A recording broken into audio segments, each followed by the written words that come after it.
Hello friends, welcome to Edu topper.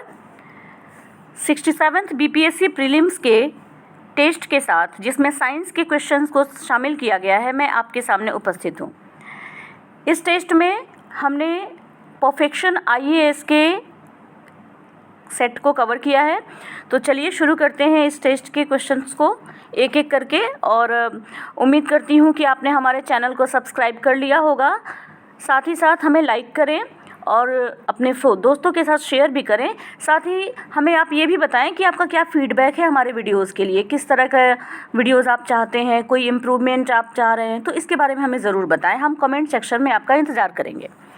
तो शुरू करते हैं आज के प्रश्नों को। पहला प्रश्न है, मीठापन के लिए मानव जिह्वा का संवेदनशील भाग कौन सा होता है? सही उत्तर है बी, नोक यानी टिप। दूसरा प्रश्न है, निम्न में से कौन सा एक वास्तविक फल नहीं है? देखिए, ये जितने भी फल दिए गए हैं, केला, आम, अनानास, आलू बुखारा, ये सब के सब वास्तविक फल हैं, इसीलिए इसका सही उत्तर होगा ई।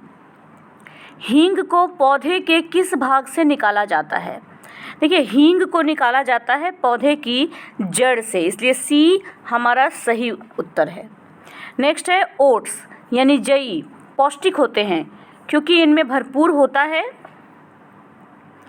इनमें ओट्स में हम देखेंगे कि कई सारे पोषक तत्व इसमें होते हैं, जैसे कि विटामिन, खनिज, एंटीऑक्सीडेंट, इसके अलावा फिर फाइबर, बीटा ग्लूकेन, इसलिए इसका सही उत्तर है ई।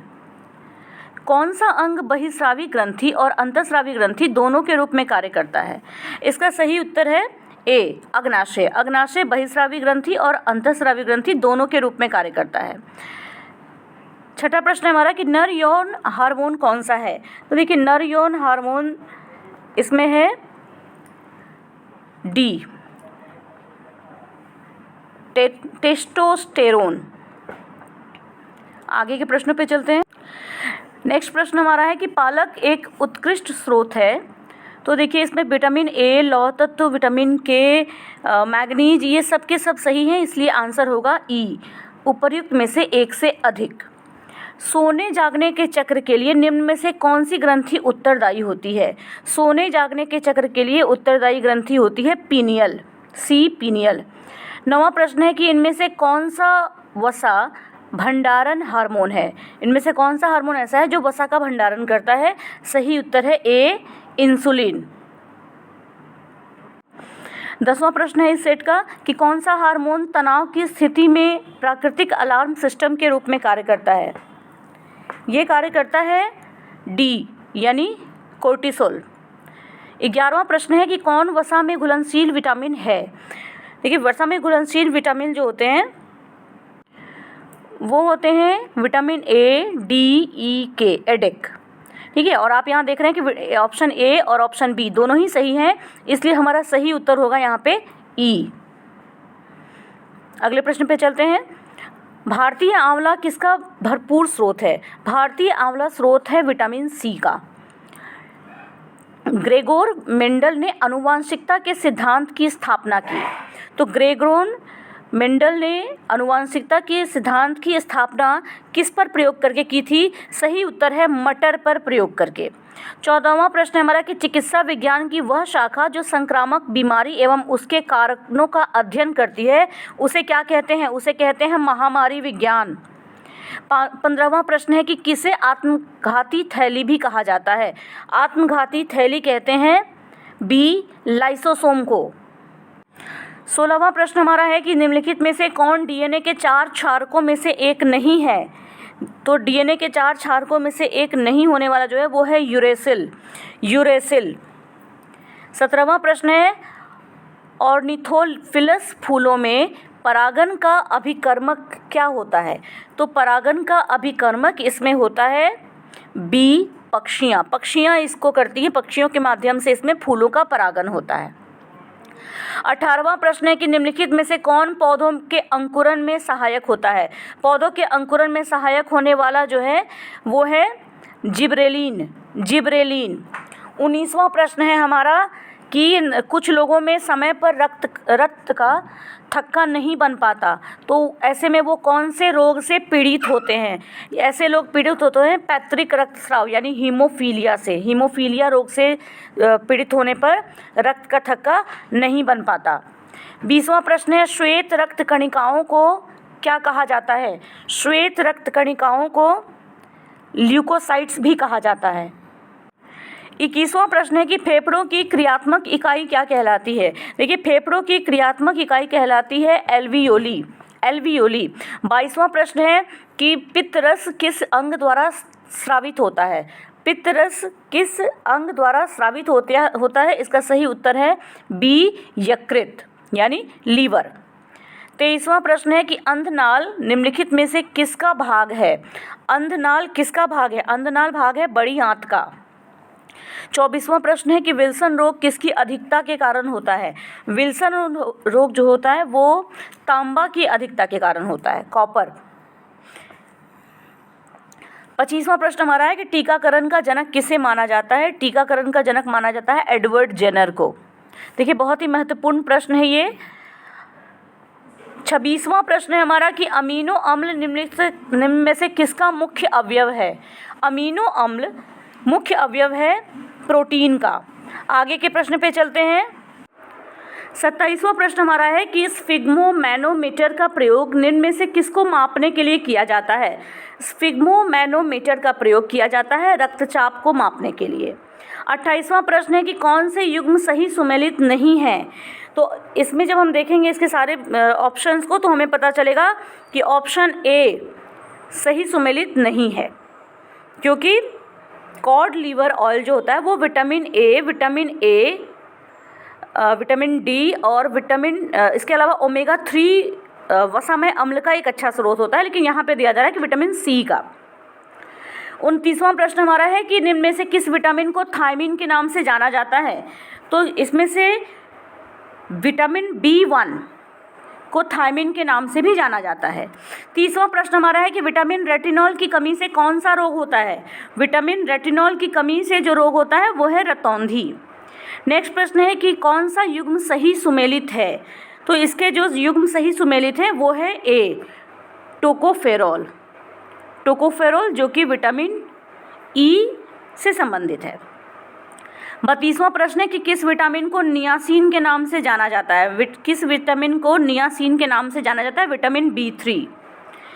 33वां प्रश्न है कि कौन सा विटामिन शरीर में संचित नहीं किया जा सकता है? तो इसमें से जितने भी हमारे ऑप्शंस दिए गए हैं इनमें शरीर में संचित नहीं किया जा सकता है। तो यहाँ ये जितने भी ऑप्शंस हैं ये सभी जल में घुलनशील विटामिन है, इसलिए हमारे शरीर में इनमें से किसी को भी संग्रहित नहीं किया जा सकता, इसलिए हमारा आंसर है ऑप्शन ई। 34वां प्रश्न है कि मानव शरीर में विटामिन डी संग्रहित होता है कौन से हिस्से में? मानव शरीर में विटामिन डी संग्रहित होता है वसामय ऊतक में।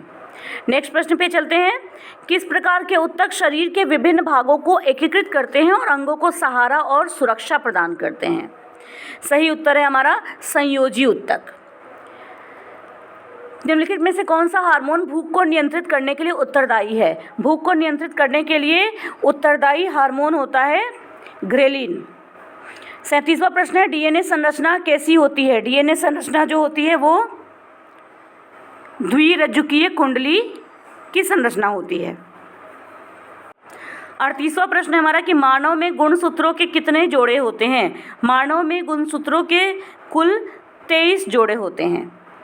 39वां प्रश्न है द्राक्षा कृषि यानी विटिकल्चर क्या है? विटिकल्चर कहते हैं अंगूर उगाने के विज्ञान को, यानी ऑप्शन ए हमारा सही है। 40वां प्रश्न है मानव शरीर का सामान्य रक्तचाप कितना होता है? देखिए, मानव शरीर का सामान्य रक्तचाप होता है, आप जानते ही हैं, 120/80। अगला प्रश्न है कि सामान्य से तेज नाड़ी या हृदय गति के लिए किस शब्द का प्रयोग किया जाता है? सही उत्तर है क्षिप्र हृदयता यानी टैकीकार्डिया। 42वां प्रश्न है सामान्य नाड़ी या हृदय गति से धीमी गति के लिए किस शब्द का प्रयोग किया जाता है? इसका सही उत्तर है ब्रेडीकार्डिया, बी। नेक्स्ट प्रश्न है ग्लोसाइटिस रोग शरीर के किस अंग को प्रभावित करता है? ये प्रभावित करता है जिह्वा यानी टंग को। नेक्स्ट प्रश्न है पशुओं के जीवाणु रोगों में से कौन सा है जो मनुष्यों में संचरणीय होता है? पशुओं के जीवाणु रोगों में से कौन सा है जो मनुष्यों में संचरणीय होता है? तो इसमें हम देखेंगे कि ऑप्शन ए, बी और सी तीनों ही ऐसे रोग हैं जो कि मनुष्यों में संचरणीय होते हैं, इसलिए हमारा सही उत्तर हो जाएगा ई। नेक्स्ट प्रश्न पे चलते हैं। लार में निम्नलिखित में से कौन सा एंजाइम मौजूद होता है? तो देखिए, लार में जो एंजाइम मौजूद होता है वो होता है टायलिन। 46वां प्रश्न हमारा है कि भोजन का पाचन प्रारंभ होता है कहाँ से? भोजन का जो पाचन होता है वो प्रारंभ होता है मुख गुहा से।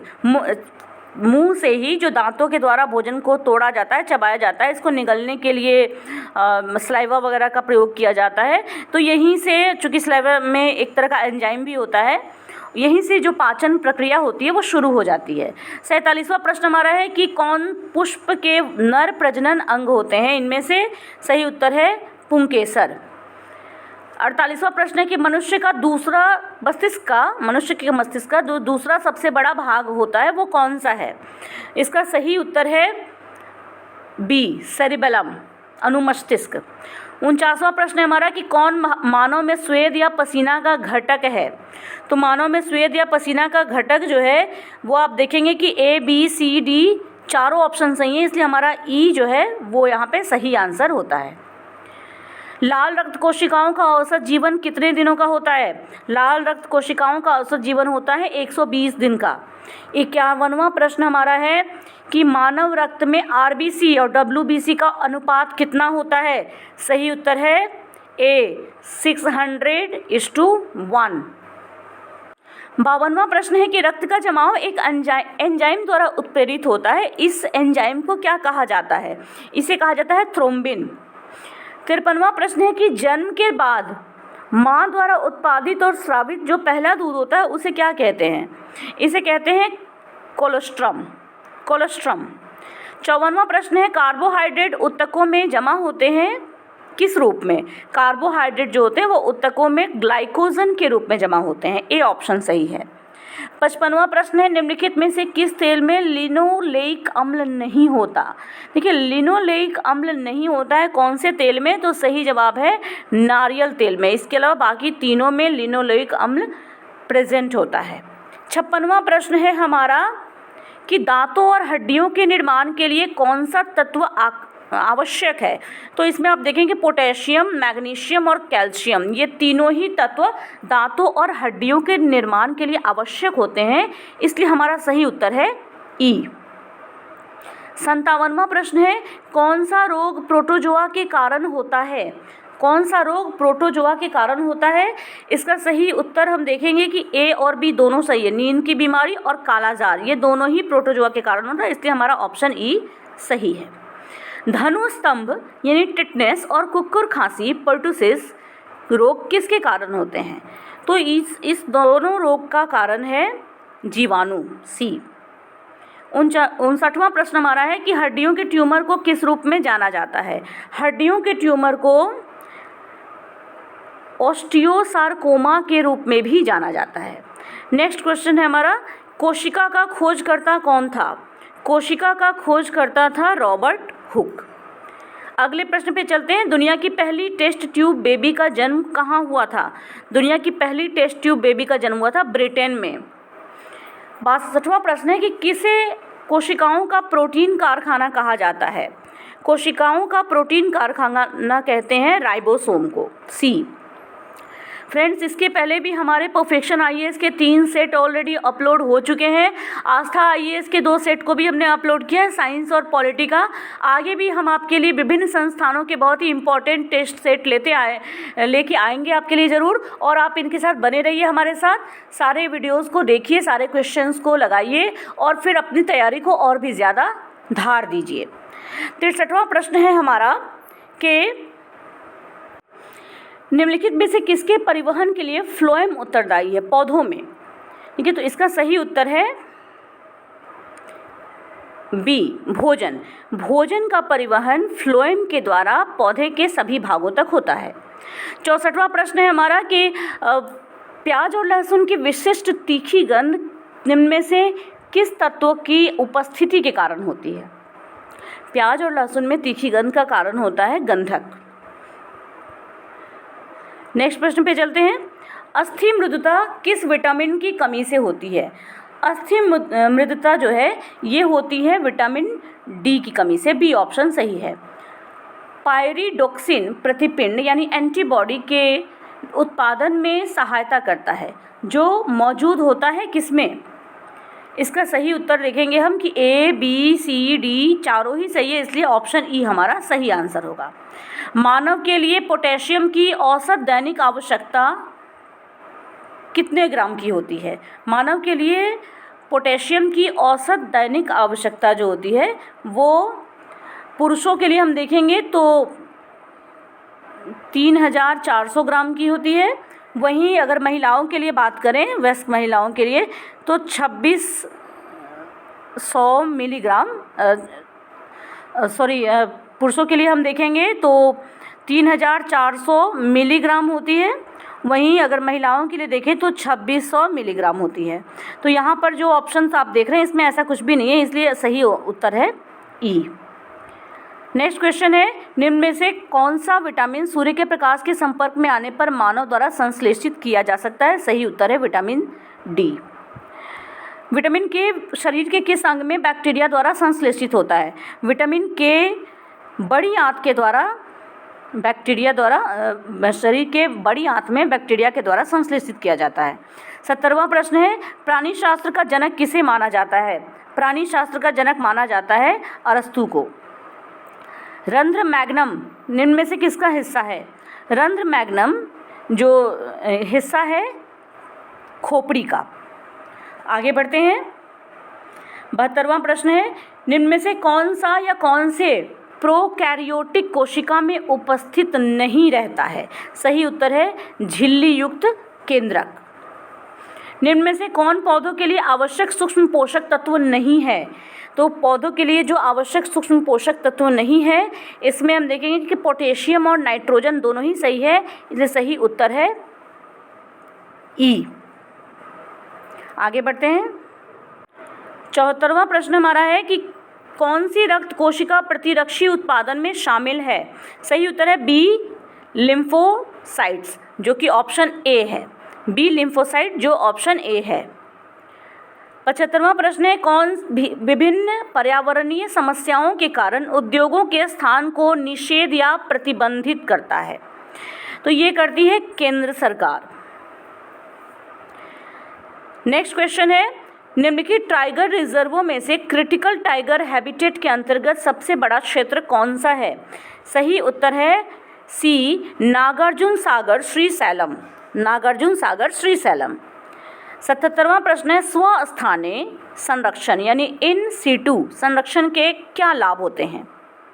सही उत्तर इसमें आप देखें कि इसमें चारों के चारों ऑप्शन यानी समग्र दृष्टिकोण की नीति, प्रबंधन करने में आसान, जीव का जीवन चक्र स्वाभाविक रूप से प्रगति करे, स्थानीय लोगों के हितों की रक्षा, ये चारों ही इसमें लाभ में आते हैं, इसलिए ऑप्शन ई सही है।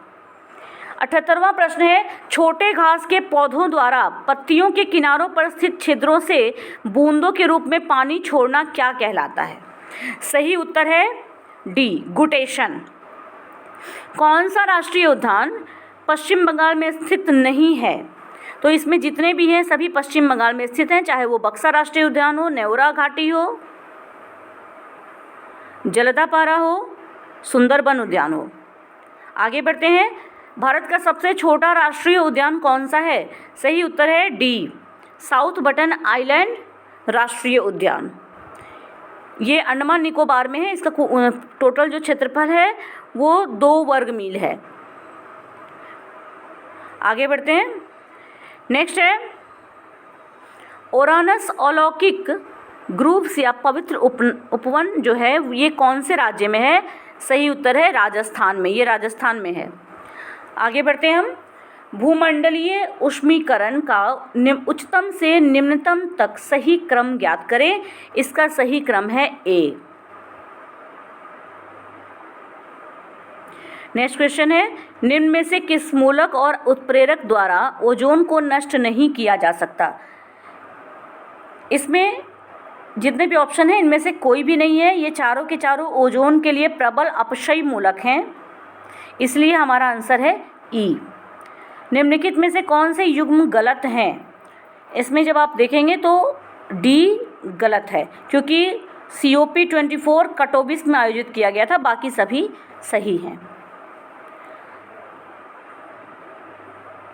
हमारा नेक्स्ट क्वेश्चन है, विश्व पर्यावरण और विकास आयोग रिपोर्ट हमारा साझा भविष्य प्रकाशित किया गया था कौन से वर्ष में? तो सही है 1987 में। 86वां प्रश्न है हमारा, मृदा स्वास्थ्य कार्ड योजना शुरू की गई थी कौन से वर्ष में? ये शुरू की गई थी फरवरी 2015 में। नेक्स्ट क्वेश्चन है, हरित अर्थव्यवस्था ग्रीन इकोनॉमी की शुरुआत किसके द्वारा की गई थी? इसकी शुरुआत की गई थी रियो 20 शिखर सम्मेलन में। ग्रीड गेम राजनीतिक लोक लुभावन आंदोलन को अक्सर किस नाम से जाना जाता है? इसका सही उत्तर है ए, जंगल बचाओ आंदोलन। ये झारखंड के सिंहभूम जिला में 1982 में सरकार की वन नीति के विरोध में इस आंदोलन को चलाया गया था। सरकार यहाँ पे व्यावसायिक सागौन उगाना चाहती थी। आगे बढ़ते हैं हम। नेक्स्ट क्वेश्चन है कि राष्ट्रीय हरित अधिकरण की स्थापना कब की गई थी? राष्ट्रीय हरित अधिकरण की स्थापना की गई थी 18 अक्टूबर 2010 को। पारिस्थितिकी शब्द का प्रयोग सर्वप्रथम किसके द्वारा किया गया था? पारिस्थितिकी शब्द का प्रयोग सबसे पहले किया गया था रेइटर द्वारा। नेक्स्ट प्रश्न है हमारा कि गहन पारिस्थितिकीय डीप इकोलॉजी शब्द का पहली बार प्रयोग किसने किया? ये प्रयोग किया था अर्नी नेस ने। सबसे स्थिर पारिस्थितिकी तंत्र कौन सा है? सबसे स्थिर पारिस्थितिकी तंत्र है वो है समुद्री। कौन सा मानव जनित बायोम का उदाहरण है? इनमें से कौन सा मानव जनित बायोम का उदाहरण है? सही उत्तर है डी, कृषि भूमि। पारिस्थितिकी स्थायी अर्थव्यवस्था है का किसका कौन से आंदोलन का नारा था? सही जवाब है चिपको आंदोलन का। आगे बढ़ते हैं। कौन से कथन गलत हैं? तो हम देखेंगे कि ए और बी इसमें सही है, जबकि सी और डी इसमें गलत है, इसलिए हमारा ऑप्शन सही होगा ई। प्रश्नों को आप अच्छे से पढ़िए और साथ ही साथ आंसर बताते चलिए। अगर आपको लगता है कि आपको सोचने के लिए थोड़ा समय चाहिए तो वीडियो को पॉज कीजिए, थोड़ा समय लीजिए, सोचिए और उत्तर दीजिए, फिर इस उत्तर को मिलाइए। भारत द्वारा जैव सुरक्षा पर कार्टेजेना प्रोटोकॉल की अभिपुष्टि किस वर्ष की गई थी? ये पुष्टि की गई थी 2003 में।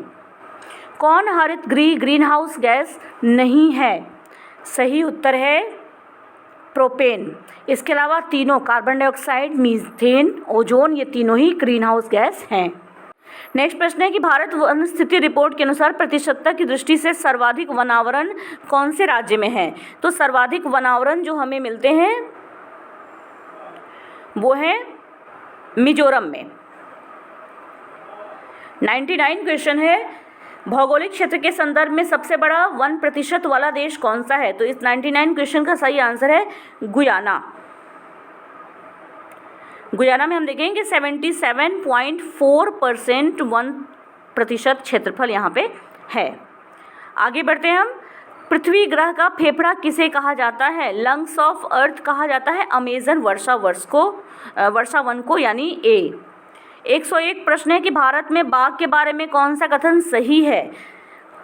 हम देखेंगे कि इसमें जितने भी कथन हैं सभी सही है। 29 जुलाई को बाघ दिवस मनाया जाता है। ये परियोजना जो प्रोजेक्ट टाइगर है 1973 में शुरू की गई थी। मध्य प्रदेश में सबसे ज़्यादा संख्या में बाघ हैं। साथ ही कॉर्बेट टाइगर रिजर्व भारत का पहला टाइगर रिजर्व था, इसलिए हमारा सही उत्तर होगा ई। सर्वाधिक जैव विविधता कहाँ पाई जाती है? सर्वाधिक जैव विविधता पाई जाती है उष्णकटिबंधीय वर्षावनों में।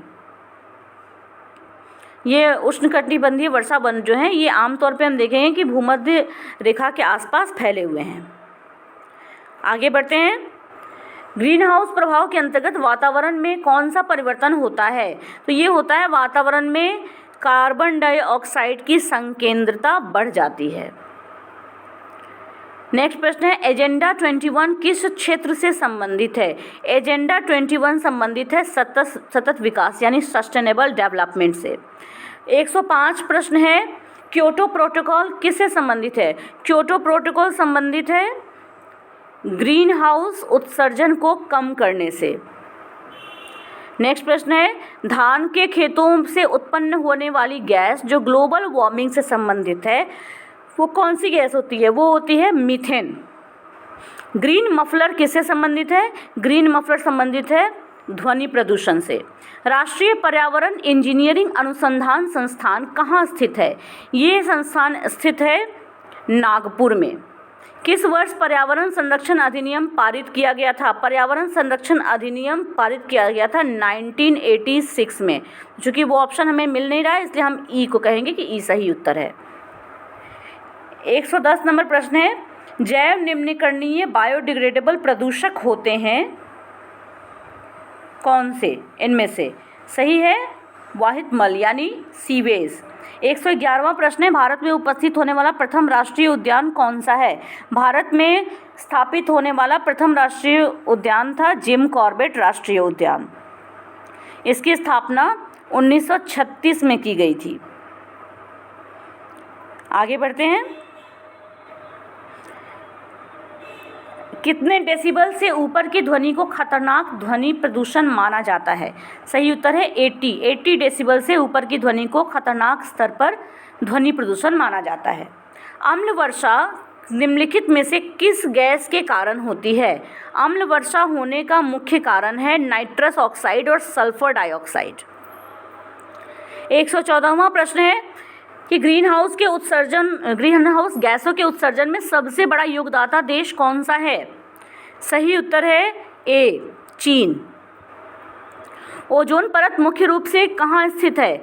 ओजोन परत मुख्य रूप से स्थित है समताप मंडल में। यूरो मानक किसके लिए डिज़ाइन किए गए हैं? यूरो मानक डिज़ाइन किए गए हैं वाहनों से निकलने वाली हानिकारक गैसों को नियंत्रित करने के लिए। 117वां प्रश्न है कि किसी जल में BOD की अधिकता क्या इंगित करती है? तो किसी जल में BOD की अधिकता इंगित करती है सीवेज द्वारा प्रदूषित होने को। 118वां प्रश्न है पर्यावरण का क्या अर्थ होता है? देखिए पर्यावरण का अर्थ होता है कि ये सारे के सारे विकल्प भूमि, जल, वायु, पादप, जीवों की प्राकृतिक दुनिया और जो भी उसके आसपास मौजूद है, संपूर्ण दशाओं का योग, भौतिक, जैविक और सांस्कृतिक तत्वों की अंतःक्रियात्मक प्रणाली, सजीव निर्जीव दोनों घटकों को शामिल करता है, इसलिए ई ऑप्शन हमारा सही है। निम्नलिखित में से कौन जैव मंडल क्षेत्र नहीं है? सही उत्तर है सी पेरियार। पेरियार को छोड़कर बाकी सभी बायोस्फीयर रिजर्व हैं, लेकिन पेरियार ऐसा नहीं है। Periyar is not a biosphere reserve. 120वां प्रश्न है कि निम्नलिखित में से कौन वैकल्पिक ऊर्जा का सबसे बड़ा भंडार है? सही उत्तर है सौर ऊर्जा। कौन सा सतत विकास लक्ष्य भारत में 2030 तक सभी के लिए पानी की उपलब्धता और उसके स्थायी प्रबंधन को सुनिश्चित करेगा? सही उत्तर है हमारा ए SDG 6। संयुक्त राष्ट्र ने 17 SDGs यानी कि सतत विकास लक्ष्य SDG की पहचान की है जिन्हें 2030 तक पूरा किया जाना है। इनमें SDG 6 स्वच्छ पानी और स्वच्छता, सभी के लिए पानी और स्वच्छता की उपलब्धता और स्थायी प्रबंधन को सुनिश्चित करता है। नेक्स्ट प्रश्न है सतत कृषि का क्या अर्थ है? सतत कृषि का अर्थ है भूमि का उपयोग करते रहने के लिए ताकि इसकी गुणवत्ता भी बरकरार रहे। आगे बढ़ते हैं। आनुवांशिक अभियांत्रिकी जेनेटिक इंजीनियरिंग मूल्यांकन समिति का गठन किसके तहत किया गया है? सही उत्तर है पर्यावरण संरक्षण अधिनियम के तहत 1986 के तहत। भारत ने भूमि क्षरण तटस्थता हासिल करने का लक्ष्य रखा है कब तक? सही उत्तर है 2030 तक। निम्नलिखित में से कौन से युग्म सही सुमेलित नहीं है? तो हम इसको जब ध्यान से देखेंगे तो पता चलेगा क्योटो प्रोटोकॉल पानी बचाओ से संबंधित नहीं था। 126वां प्रश्न है फसल या बायोमास अवशेषों को जलाने से वातावरण में क्या मुक्त होता है? सही उत्तर है कि इसमें जितने भी हैं सभी बायोमास अवशेषों को, फसल के अवशेषों को जलाने से वातावरण में मुक्त होते हैं, इसलिए ई ऑप्शन सही है। किस वैज्ञानिक दल ने अंटार्कटिका के ऊपर सबसे पहले ओजोन छिद्र की खोज की थी? ओजोन छिद्र की खोज करने वाली वैज्ञानिकों की जो टीम थी वो ब्रिटिश टीम थी।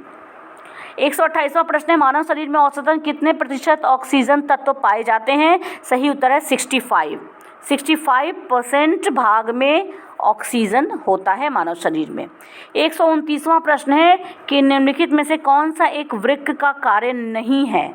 सही उत्तर है सी, एंटीबॉडी का उत्पादन। एंटीबॉडी का उत्पादन करना वृक्क का कार्य नहीं है। 130वां प्रश्न है, ब्राइट रोग मानव शरीर के किस अंग को प्रभावित करता है? ब्राइट रोग मानव शरीर में किडनी को प्रभावित करता है। नेक्स्ट है, कौन मानव शरीर की सबसे छोटी हड्डी होती है? मानव शरीर की सबसे छोटी हड्डी होती है स्टेप्स जो होती है ये सबसे हल्की हड्डी होती है, ये इंसान के कानों के बीच में पाई जाती है। 132वां प्रश्न है, नोस्का पिन कहाँ से प्राप्त होता है? नोस्का पिन प्राप्त होता है पोस्ता से।